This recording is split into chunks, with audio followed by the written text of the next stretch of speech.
सभी को जय जनार्दन, नमस्कार और आदाब। और आपका मैं डॉक्टर लीना जैन आपके साथ स्ट्रोक और उसके बोध और दिमाग पर क्या असर पड़ता है उसका।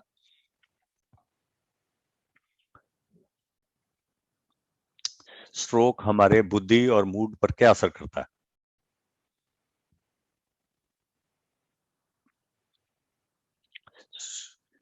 स्ट्रोक होने के बाद एकदम जो असर होते हैं उसका दिमाग पे जो चीजें होती हैं वो क्या असर करते हैं और उसका मूड पर क्या असर होता है, ये अब हम विस्तार में बात करेंगे। इस इन बातों को समझने के लिए ये जरूरी है कि दिमाग जो है ना, अलग अलग हिस्से होते हैं और उनका सब अलग अलग काम है। दिमाग जो कमाल की चीज बनाई है, अगर देखा जाए तो जो दिमाग है बिल्कुल अखरोट अखरोट के आकार प्रकार का है, पर उससे थोड़ा बड़ा होता है। साइड सेक्शन से देखो तो बोला जाता है, हाँ जी, उसको उसको फ्रंटल लोब कहते हैं।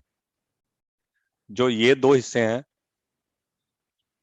हमारे जो सिर के हिस्से में, उसको पैराइटल लोब कहते हैं। उल्टा, दाहिना और उल्टा वाला दोनों को। और जो पीछे का है इसको टेम्पोरल लोब कहते हैं। और जो पिछला हिस्सा है और उसको ऑक्सीपिटल लोब कहते हैं। और जैसा बताया कि अलग अलग जो दिमाग के हिस्सों में स्ट्रोक होता है ना, उसकी अलग अलग तरीके से दिखता है वो। आज हम सिर्फ बात करेंगे कि बुद्धि जो है ना, जो जो स्ट्रोक के अलग अलग हिस्से है ना, स्ट्रोक के उसके बोध और मूड पर क्या असर करते हैं। अगर हम फ्रंटल लोब, सामने वाले लोब की बात करें, अगर यहां पर स्ट्रोक होता है, जो मूड है ना और बोध पे क्या फर्क पड़ता है।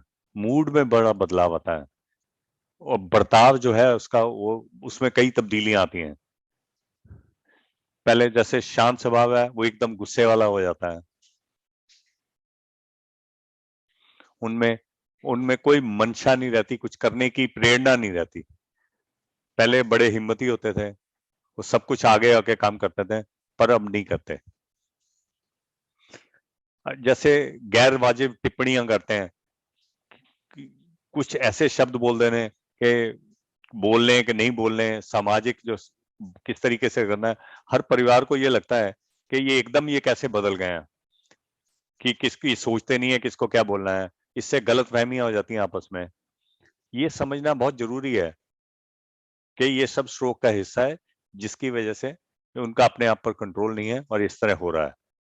और इसकी कोई दिक्कत जो है हल नहीं कर सकते, तो थोड़ी थोड़ी दिक्कतें आती हैं। पहले वो उसका हल निकाल सकते थे, अब नहीं कर सकते हैं। कुछ भी करने से पहले बहुत बार आपको कहना पड़ता है, नहीं, मैंने कुछ भी नहीं करने के लिए। बहुत बार आपको बोल बोल के पूरा परिवार थक जाता है, वो करना नहीं चाहते। ये फ्रंटल लोब का स्ट्रोक है। उसका मूड पर बहुत ज्यादा असर पड़ता है। अब पैराइटल लोब की बात करेंगे। जो पैराइटल लोब है ना, दाहिने हाथ और सीधे हाथ पे, जो सीधे हाथ है ना, सीधे हाथ साइड में होता है। डॉक्टर डॉक्टर चैल वगैरह उन्होंने बताया उन्होंने बताया होगा, आपने सुनी होगी उनकी बातों से। बड़ा स्ट्रोक होता है पैराइटल लोब में, उससे जो है पैरालिसिस होता है। और जो शारीरिक तौर पर उनको विकलांगता आती है, उनकी याददाश्त और मूड पर भी असर पड़ता है, ये हम देखेंगे। जो सीधे हाथ पे होता है पैराइटल लोब, उससे डिसोरिएंटेशन, यानी उनको पता नहीं लगता कि मैं क्या करूं, गुम जाते हैं। उनकी और जो थोड़े टाइम की याददाश्त है वो चली जाती है, वो सब कुछ वो भूलने लग जाते हैं। जज्बाती तौर पर अपने वो जज्बात समझा नहीं सकते, बता नहीं सकते, अपने हाव भाव नहीं बता सकते। उनको उनको दिक्कत आती है जजमेंट, फैसला लेना, उसका क्या मतलब है, किस तरीके से जज करना है, फैसला लेना है, किस तरीके से फैसला लेना है। वो सब सारी चीजें जो है वो खराब हो जाती हैं। वो सब पहले जैसी नहीं रहती है। बर्ताव जो है ना, इम्पल्सिव, मतलब एकदम कोई भी बात है जो मन में आता है वो उसी टाइम कर देते हैं, बिना सोचे समझे वो करना चाहते हैं। उसपे जो ये है ना सीधे हाथ पे पैराइटल लोब जो है, राइट पैराइटल लोब उस पे होता है। अगर लेफ्ट साइड में होता है तो उसमें क्या होता है, स्ट्रोक होने से जो राइट साइड की बॉडी में असर आने शुरू हो जाते हैं और दिमाग पर जो ना बोध, उस पर क्या असर होता है, उस पर बोलने और भाषा पर असर पड़ता है। जो लेफ्ट साइड, लेफ्ट वाला उल्टे हाथ वाला पैरेटल लोब है, वो भाषा और बोलने की चीजों पे असर करता है। इन लोगों को पता है क्या बोलना है, पर वो मुंह से उनके ना सही सही लफ्ज नहीं निकलते मुंह से, ये क्या कहना चाहते हैं वो। फिर नई चीजों को सीखना उनके लिए मुश्किल हो जाता है। आसानी वाली मैथ, गणित सवाल करने, वो उनके लिए बड़ा मुश्किल लगता है। कोई भी कैलकुलेशन पहले कर लेते थे, आम आसान है जो है ना, वो लेफ्ट साइड के स्ट्रोक होने की वजह से, लेफ्ट पैराइटल लोब के स्ट्रोक से ये नहीं कर पाते हैं। और फिर ना वो हर चीज में झिझकते हैं और सावधानी बरतते हैं, है ना, और हर चीज करने से पहले घबराते हैं। फिर टेम्पोरल लोब की बात करता हूँ। टेम्पोरल लोब में जो स्ट्रोक होता है, उसके पेशेंट को, मरीज को समझ नहीं आता जब आप बात करो। ये नहीं कि वो समझ रहे हैं, बोल नहीं पा रहे, उनको उनको बात अंदर ही नहीं जा रही। उनको जो मर्जी आप समझाओ, उनके समझ नहीं आ रही बात, उनकी समझने में दिक्कत होती। उनकी थोड़े टाइम की याददाश्त और लंबे समय की याददाश्त दोनों पर असर पड़ता है, और सुनने में उनमें बड़ा मुश्किल आता है। अग्रेसिव कहते हैं, एकदम गुस्से खार हो जाते हैं। पहले बिल्कुल शांत स्वभाव के होते थे, एकदम फिर वो जो है बिना मतलब ही गुस्सा दिखाते हैं, एकदम हिंसक दिखाते हैं। ये टेम्पोरल लोब के स्ट्रोक के बारे में होता है। कई मरीज जो है ना, उनकी सेक्सुअलिटी जो है, लिंगता बढ़ जाती है। ये सारी चीजें परिवार के लिए काफी दिक्कत पेश करते हैं। इसलिए जानकारी होना बहुत जरूरी है, ताकि परिवार ये समझ सके ना, मरीज अपने आप नहीं कर रहा ये, इसका कारण क्या है। अगर समझ होगी तो फिर आप उसको बेहतर तरीके से मंजूर कर सकते हैं। फिर कहते हैं ऑक्सीपिटल लोब की, इस ये निगाह निगाह का सेंटर है। जब यहाँ पर स्ट्रोक होता है तो आपकी निगाह चली जाती है ना, आपको दिखाई नहीं देता सही तरीके से। सबसे सबसे अच्छी बात ये है कि जो आश्चर्यजनक बात है, ऑक्सीपिटल स्ट्रोक होता है ना, वो लिख सकते हैं पर पढ़ नहीं सकते। फिर उनको चीजें दिखाई देती हैं जो लोगों को नहीं दिखाती, जो है ही नहीं वहां, जिसको हम हेलुसिनेशन कहते हैं, है ना, मनोभ्रांति कहते हैं। मेरा एक मरीज था, उनको एक बंदा दिखाता था जो उनके घर में आता था, कि कोई साथ और आ रहा है बंदा, उसके लिए खाना खाना बना के रखते थे, प्लेट अलग लगा के रखते थे, और था भी नहीं कोई आदमी। सो ऐसे इस तरीके से उनको चीजें दिखाई देने लगते हैं। इल्यूजन में आते हैं कि कोई चीज का गलत अर्थ निकालना, है ना, भ्रम होता है। उनको लगता है कि सांप है, हर एक चीज से लगेगा ये वो है, और गलत गलत अर्थ निकालते हैं। फिर ऑक्सीपिटल लोब जो वाले स्ट्रोक है ना, जो चेहरे चेहरे उनको सही तरीके से दिखाई नहीं देते। ये तो हमने थोड़े टाइम की बताई इफेक्ट में, है ना, जो उसी टाइम के होते हैं। स्ट्रोक होने के बाद क्या होता है, असर जो होता है।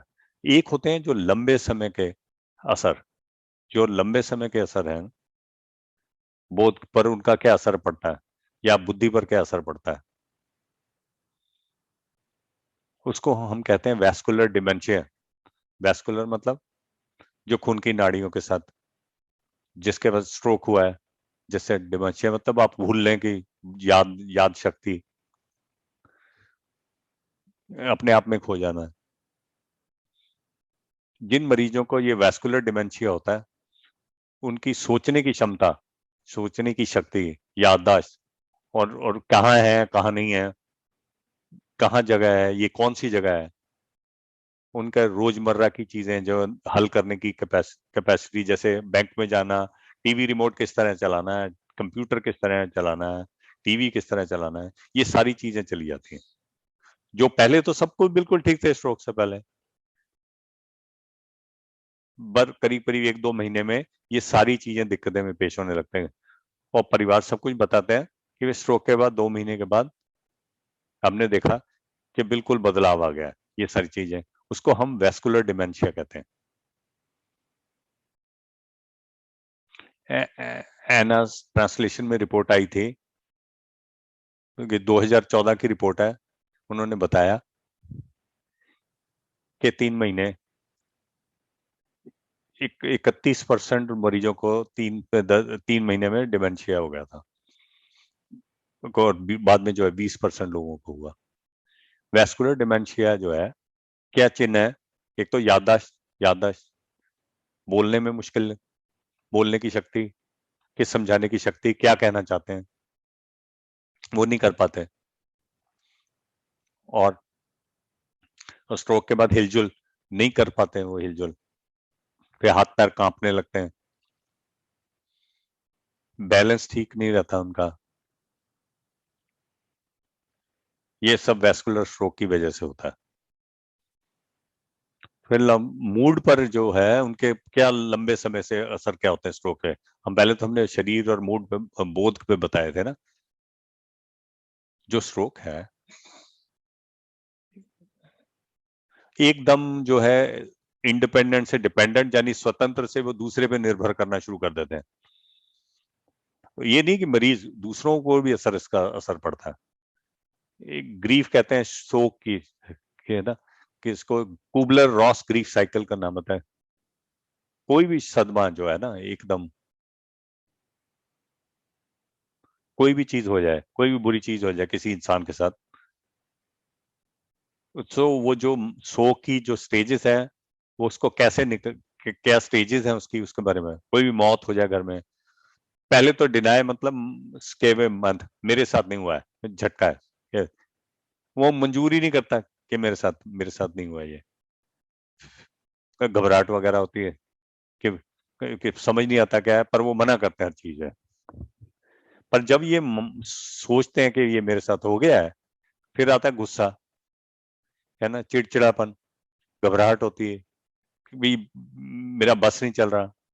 फिर गुस्से की स्टेज से निकल कर फिर बार्गेनिंग कहते हैं, मोल भाव वाली स्टेज में, ये क्या हो गया। वे अपनी कहानी सुनाते हैं सबको, फिर दूसरों को बताते हैं कि ऐसा नहीं, मैं ऐसा हुआ था, ऐसा होना चाहिए था, ये क्यों हुआ, ये उसने कहा था ऐसा इसलिए होता है, वो कारण ढूंढने की कोशिश करते हैं। फिर पता लगता है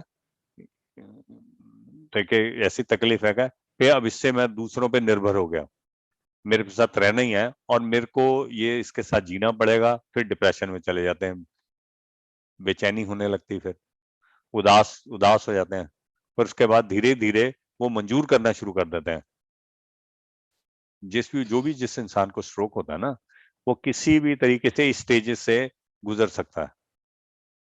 अलग अलग स्टेजेस है ना, इससे जानकारी और बातचीत और परिवार की मदद और गाइडेंस, और जो डॉक्टर वगैरह जो दिशा निर्देश देते हैं कि किस तरीके करना है, ये बहुत जरूरी है। परिवार इसको समझे, मरीज समझे, और सही समय पे सही मदद मिले। देखा गया है कि लंबे सर जो स्ट्रोक के असर, मूड पर क्या असर पड़ता है, वो कि 25 से 30% मरीज जो है डिप्रेशन हो जाता है उनको, क्योंकि वो दूसरों पे निर्भर होने लगते हैं। क्यों होता है? क्योंकि एक तो तनाव, स्ट्रेस, सबसे बड़ी बात तो ये है कि दूसरे पे निर्भर होना। फिर नींद, नींद पूरी नहीं होती, है ना, नींद की कमी हो जाती है। फिर सामाजिक तौर पर अकेलापन होना शुरू हो जाता है ना, लोग मिलना नहीं चाहते हो किसी को, क्योंकि वो ठीक तरह बोल नहीं पाता, उनको लगता है मैं क्या करूंगा बोल के, शर्म आती है। अपना जो विश्वास है वो कम होने शुरू हो जाता है, अपना समाज में उनका दर्जा कम हो जाता है, कि मैं अब किसी काम का नहीं रहा। परिवार में लगता है कि मेरी पोजीशन नीचे गिर गई है। फिर वो तो लगता है मैं पैसों के तौर पर, फिर वित्तीय तौर पर दूसरों पे भार मेरा पड़ने लगा है। काम से संबंधित लोगों पे ना, काम वाला जो है बोझ दूसरे पे पड़ने लगता है। हम इसको मैनेज कैसे तरीके से कर सकते हैं, कैसे मैनेज करें इस डिप्रेशन जो? पहले तो याददाश्त के बारे में बात करेंगे। जिस बने को याददाश्त की चली जाती है, तो घर को व्यवस्थित करना चाहिए। सबसे पहले एक रूटीन बनाए, सारी चीजें व्यवस्थित करें, है ना, चाबियां यहाँ रखनी, ये चीज यहाँ रखनी है, हर चीज पर लेबल रखो, है ना, ताकि उनको याद रहेगा। फिर कैलेंडर पे लिखो कि क्या क्या क्या को करना है। दवाइयां ब्लिस्टर पैक के जरिए दें उनको, है ना, सारा का लिखा है, तो है ना, कि दवाई ठीक ले रहे हैं कि नहीं ले रहे हैं, क्योंकि याददाश्त भूलने के बाद ये भी हो सकता है कि दवाई ना लें। फिर पास में नोटबुक रखें, जिसमें महत्वपूर्ण जानकारी वो नोटबुक पे रखें, नाम वगैरह, जो भी कोई दे तरीके हैं, कोई कोई और फंक्शन होने वाले, जो भी घर की जो महत्वपूर्ण चीजें हैं ना, वो सारी चीजें उसमें नोटबुक में लिखी हैं। फिर एक टाइम पे सारी चीजें, ज्यादा चीजें ना करें, ताकि वो उनका फोकस ना मिले, है ना, तो कैपेसिटी जो है ना कम हो जाएगी। अब के मेमोरी हिंट्स यूज करें, जैसे स्टोव या टोटियों पे बाथरूम में स्टिकर ला दो, है ना, सारी चीजें लगे तो उठ के देख लें क्या करना है, बाथरूम में स्टिकर लगाओ, क्योंकि टूटी बंद है कि नहीं चेक कर लेंगे, है ना। मेन डोर पे स्टिकर ला लो कि भाई चाबी निकाल ली है जाने से पहले, या चेक कर लिया ताला लगा कि नहीं। एड्रेस, फोन नंबर जो है ना, हर एक जैकेट की पॉकेट में रखा जाए, ताकि कल को कोई ऐसी बात हो जाए तो किसी को पता लगे, है ना। गुम जाओ तो एटलीस्ट किसी दूसरे को तो पता चल जाए। कोई दवाइयां भी होती हैं जो इस बारे में हमें इनकी मदद करती हैं, बट डॉक्टर के साथ डॉक्टरी रिस्क फैक्टर के लिए बातचीत करें। डिप्रेशन की मैनेजमेंट किस तरीके से करें, बिल्कुल झिझक ना दिखाएं कि सामाजिक में लोगों से मिलना जुलने में, जो स्ट्रोक हुआ है, क्या पता ठीक है, कोई रोकथाम तो हो सकती है इसकी, पर जब अगर हो गया तो इसको मंजूर करके जितना ज्यादा पॉजिटिव रहेंगे, सही मंशा रखेंगे, है ना, तो ज्यादा बेहतर बेहतर चांसेस हैं आपके। एक्सरसाइज जितनी हो सकती है वो संभव वो करें, ये जो डॉक्टर की सलाह के अनुसार जो करें वो कर सकते हैं वो करें, मतलब हिम्मत नहीं हारनी आपने। तो आप अब जो है ना, प्रेरणात्मक ये जो है संगीत सुनो, इबादत करो, है ना, ताकि आप इससे भी बेहतर हो सकते हैं। सही जो है भोजन, सही खुराक और नींद जो बहुत जरूरी है ना, ताकि वो भी सही हो। फिर परिवार की मदद बहुत जरूरी है डिप्रेशन में, है ना, परिवार और ज्ञान की, जैसे खासकर कैसे बड़े को स्ट्रोक हो गया, क्या ये इस तरीके काबिल नहीं रहा, कुछ नहीं कर सकता, है ना, जो उसका आदर है वो नहीं, उतना ही रहना चाहिए परिवार में उनका आदर, या उनको उनकी मदद करें, उनको कोई चीज में जरूरत है मदद करें, और हौसला अफजाई करें कि आप ये करो, है ना, कि आप कर सकते हो, है ना। ये इस बारे में एजुकेशन या ज्ञान है वो बहुत जरूरी है। फिर अपनी समर्थता के अनुसार कोई नया शौक शुरू कर लो, कि राइट साइड का लकवा हो गया, तो ये सोच के ये नहीं कि मैं बैठ जाऊं, तो आपका उल्टा हाल जो है, बाएं हाथ काम करता है, बायां पैर करता है, तो उस हिसाब से काम करें। तो लोग देखो जिनके चारों हाथ पैर कटे हैं वो भी तब भी कुछ करते हैं। तो अगर हिम्मत रखेंगे तो चुनाव बहुत तरीके के हैं, हिम्मत नहीं हारें आप। अगर बहुत ज्यादा डिप्रेशन में चले गए कि मैं जीना नहीं चाहता, या मैं कुछ कर लूंगा, या यहाँ से चला जाऊं किसी तरीके, या चली जाऊं, सो डॉक्टर से जरूर बात करो, डिप्रेशन की दवाई लो। सबसे महत्वपूर्ण बात मैं आपको बताना चाहती हूँ, जो स्ट्रोक है ना, पहले 6 महीने में बहुत जरूरी है, काफी चीजें जो है मुड़ के ठीक हो सकती हैं। जैसे कमजोरी है, कि अगर एक्सरसाइज करेंगे, 6 महीने में सही मंशा रखेंगे, तो सही करेंगे, तो आप अपने को हिलजुल करेंगे, उस हिस्से को जारी रखें, तो कई चीजें दो ठीक हो जाएंगी। बोलना है, स्पीच है जो है ना, अगर मूड रिहैबिलिटेशन के साथ, या आप उसको दोबारा उसके इलाज के साथ, कई चीजें जो है मुड़ के दोबारा ठीक हो सकते हैं। अपने फैमिली डॉक्टर से बातचीत करके उसकी उससे साधन देखो क्या है, फैमिली डॉक्टर आपकी मदद करेगा। स्पीच लैंग्वेज थेरेपी होती है, उसको देरी नहीं करनी, उसको करना। अगर दिक्कत आ ही गई है तो हिम्मत करके तो उसको सामना करो और उसको ठीक करने की कोशिश करो। हार्ट एंड स्ट्रोक फाउंडेशन है, हेल्थ लिंक है, 811 है, नर्स लाइन है जिसको कहते हैं, उससे भी कनेक्ट बात कर सकते हैं, लाइफ लाइन है। अगर अकेले रहते हैं, अगर कुछ हो जाए, तो अगर आप ज्यादा गिरते हैं तो एक गले में जो है सामान मिल जाता है, गिर जाए तो वो अलर्ट कर देता है इमरजेंसी सर्विसेज को अपने आप, तो ऐसी वो ले लें, है ना, तो सारी जानकारी वगैरह सारा कुछ है ना। और मेडिकल अलर्ट ब्रेसलेट भी आती है, हैंडी डार्ट सर्विसेज लें, है ना। कोई लोग गाड़ी नहीं चला सकते उसके बाद, वो टैक्सी सर्विसेज की भी ले सकते हैं, को टैक्सी सेवर्स कूपन होते हैं, वो फैमिली डॉक्टर आपको उसके बारे में बता सकता है। दिमागी सेहत बारे में सेवाएं हैं, और घर की आने की सेवाएं, जो अकेले रहते हैं, नहाने धोने में दिक्कत होती है, कपड़े नहीं बदले जा रहे या उठा नहीं जा रहा, है ना, तो होम हेल्थ सर्विसेज आपको मिल सकती है ना, आपकी मदद के लिए। सबसे महत्वपूर्ण बात ये याद रखना ना, रोकथाम ही इलाज है ना। अगर स्टेज पे आ गए, स्टेज पे अगर आपके से नहीं हुई है दिक्कत, अभी भी टाइम है आपके पास है। डायबिटीज, ब्लड प्रेशर, कोलेस्ट्रॉल, जो भी खतरे कारक हैं, है ना, ज्यादा शराब पीना, स्लीप एपनिया, नींद, अगर पता है कि स्ट्रोक हो ही ना तो इनसे बचो। अगर स्ट्रोक हो भी गया तब भी ये खतरे जो हैं, तब भी इनसे बचना ही पड़ेगा आपको। अपनी जिम्मेवारी लेके ये करना पड़ेगा। जब तक हम नहीं करेंगे ये, बहुत आगे दिक्कतें आनी शुरू होंगी। सबसे महत्वपूर्ण चीज है कि ना, किसी भी हालात में हम अगर हो तो उम्मीद ना छोड़े। अगर उम्मीद है ना, वो हमेशा बरकरार रखें। ऊपर जो है भगवान पे भरोसा रखो। ये जिंदगी बहुत छोटी है, ये सोचने के लिए ये क्यों हुआ कि मैं किसी चीज का सिला मिला है, इसके बारे में हम कुछ नहीं कह सकते। कोई सब कहते हैं ये पुराने कर्म है, ये उसका उसका चैप्टर है, ये हाँ, इस कर्मों के कारण हुआ है। सो भगवान आपको बड़े मौके देता है, डॉक्टर के राही, बातचीत के राही, अपनी जिंदगी को किस तरीके से अच्छी तरह संभाल सकते हैं, है ना। और जो खतरे के कारक हैं उनको काबू में रखो। आज सारी जो लोग हैं सेहत वाले, सेहत प्रोफेशनल हैं, उनके जरिए अपनी जिंदगी को बेहतर कर सकते हैं, यही उम्मीद है ना। अब सो उम्मीद बिल्कुल नहीं छोड़नी, सभी कुछ जो है आप बेहतर कर सकते हैं। धन्यवाद।